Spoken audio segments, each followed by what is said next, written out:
Good morning, my kids. Welcome to my classroom. This is Miss Sarah with you. Today, we will learn about letter H. Say good morning to letter H.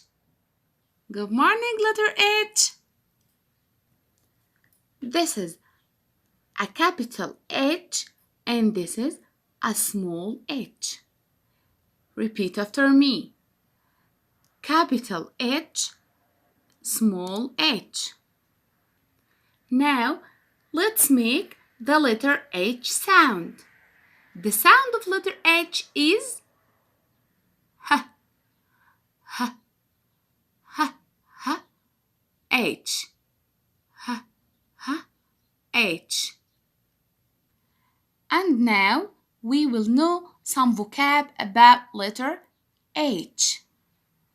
H is for, yes, it's a hand.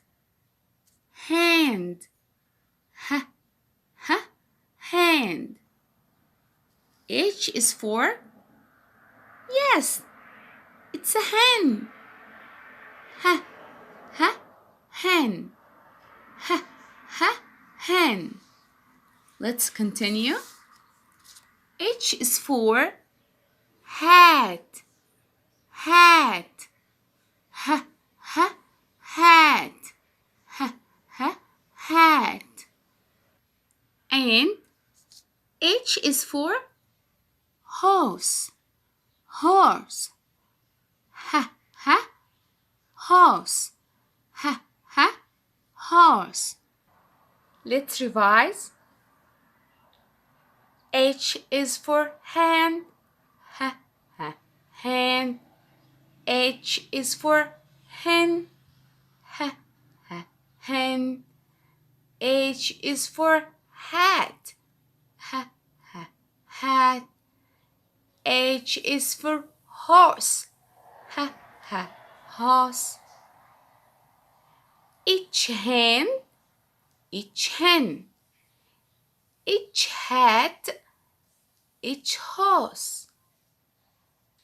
Here is a tip for you. Hen and horse are farm animals. Hen and horse are farm animals. These are farm animals. Okay, thank you. See you later.